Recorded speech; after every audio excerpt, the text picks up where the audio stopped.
when I heard the young ladies, you see, the thinking about environment or these things, I really admire. It is really encouraging now from a young community, younger member of humanity, now showing genuine sense of concern of our future, of our planet. It is a very, very hopeful sign. Now, actually, you see, everybody wants happy life.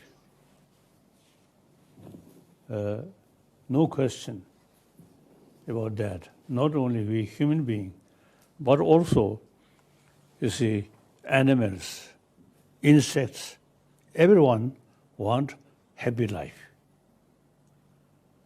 And for that, you see, everyone is very much concerned about their own existence. Now, about human being, humanity. In a way, human brain is something very special, remarkable. Yet, judging our world, human being, in a way, most troublemaker. Other animals, you see, their daily life, eat, sleep, sex, but we, much sort of desire, and too much sort of, also the sense of we and they. Human history,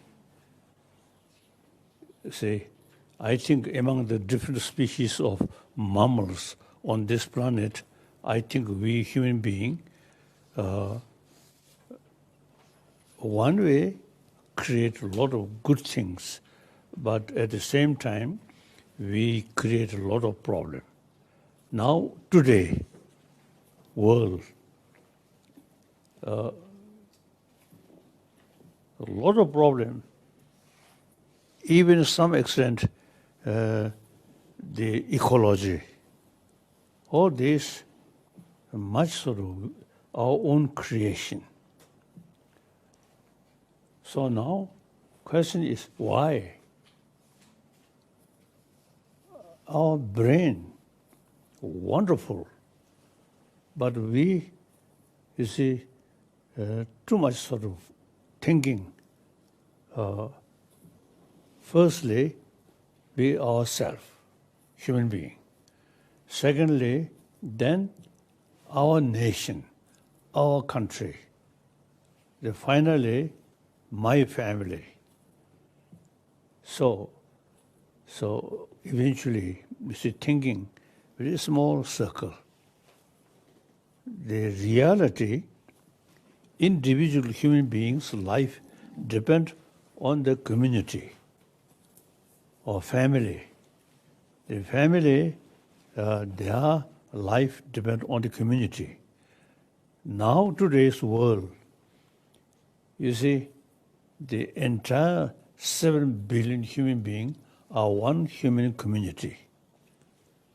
So now, time comes, we have to think entire humanity. The ancient time, a small circle, we. That now, according to this reality, now you see thinking we, small circle, is now unrealistic. So 7 billion human beings, you see, entire our life depend each other. So Thank now, you, Your Holiness. That's beautiful. Thank you. If you don't mind, is it all right if I ask Greta if she would like to say something to you, since she's having the chance now to meet you? 그래서 indeed, I'm eager. Good. Oh, Good. Greta, yes. is there anything you'd like to ask His Holiness or say to him or tell us about receiving his letter? Whatever you'd like to say. Well, first of all, I would like to say thank you for hosting this event, and thank you to everyone who's taking part, and thank you to Your Holiness for being such a loud advocate for environmental protection and environmental action. I can say as a younger generation, we appreciate that very much. We are eternally grateful that you are standing up for us, not only for us, but for the future of the entire humanity and for the entire planet. And also, of course, thank you for your letter and for your support. It means a lot. And yes, although we may be very different in terms of age span and many other things, we share the same goal. We share a common goal, and that is to protect our planet and life on Earth and humanity. And so, thank you once again, Your Holiness. 감사.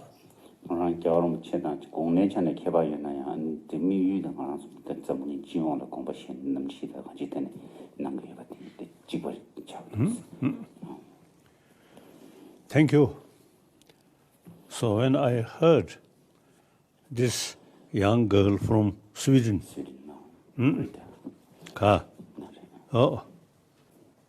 I really felt,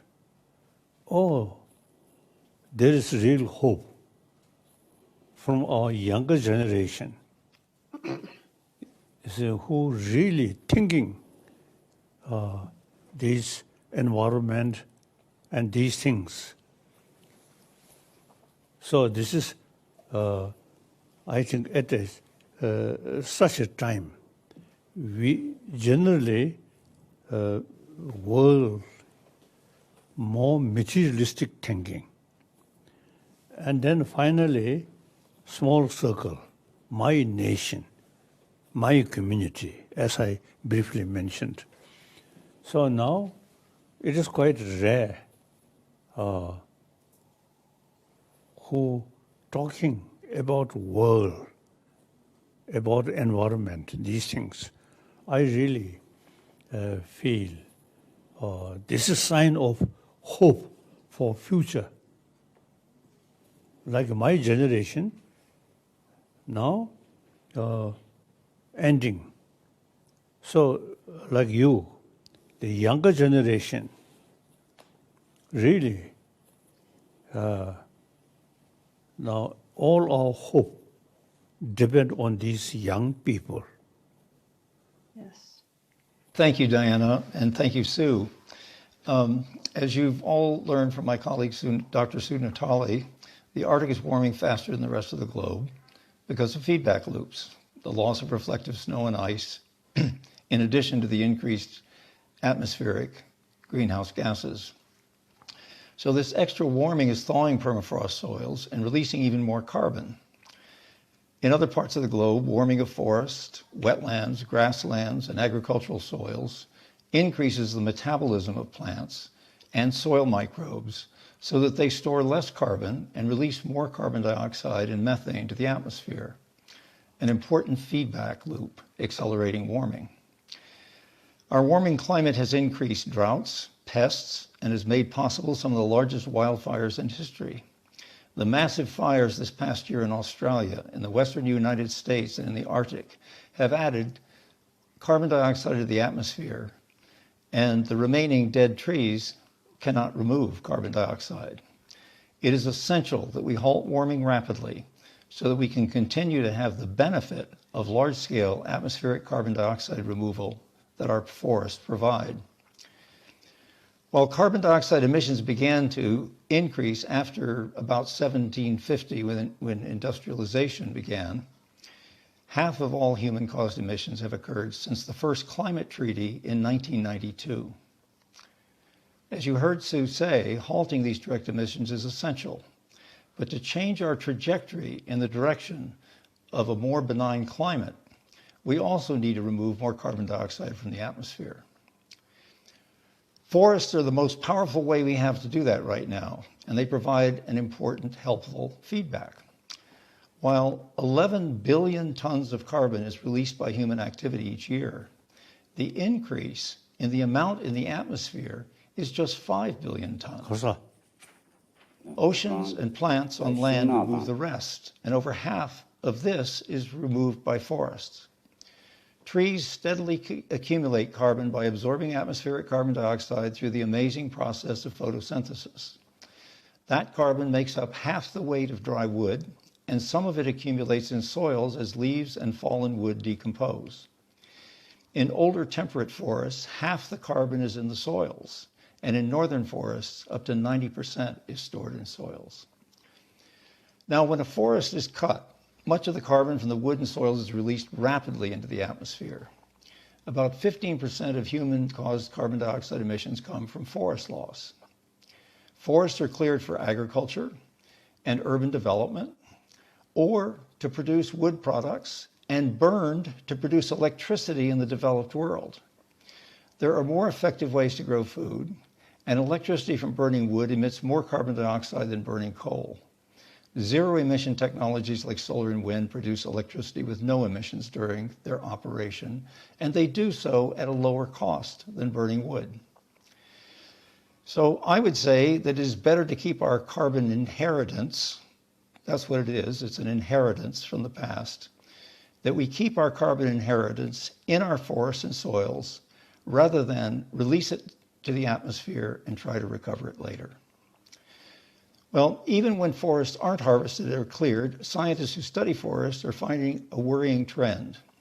In the videos, you will hear scientists reporting that forests like the Amazon are accumulating less carbon now than they did even a decade ago. These trends are seen in other forests in different regions as well. An altered climate that is more drought-prone appears to be driving these changes. Forests are at the heart of a feedback loop that can either warm or cool our planet.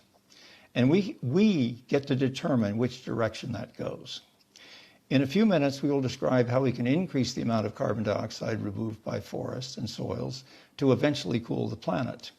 But first, we would like to share this short excerpt from one of the climate emergency films. Well, with the clock ticking, it comes down to how we manage temperate forests. Use them for commercial purposes or keep them intact to cool the planet.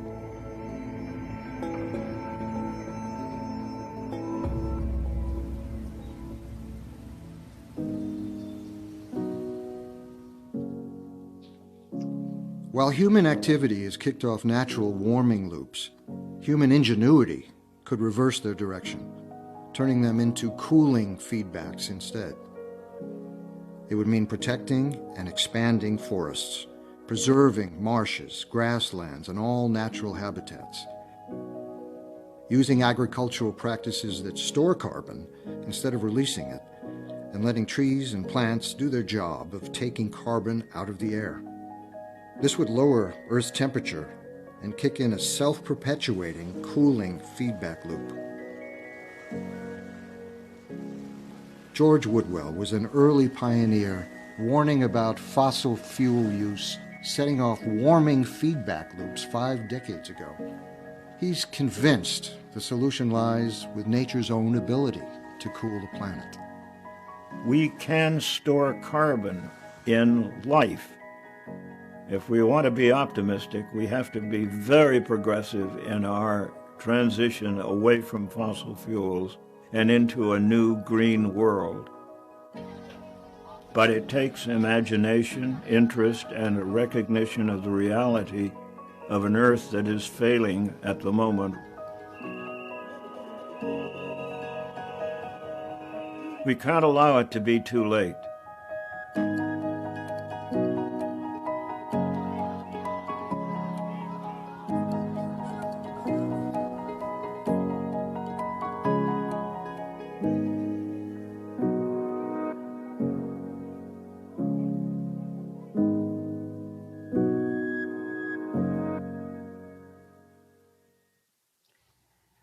we can't allow it to be too late.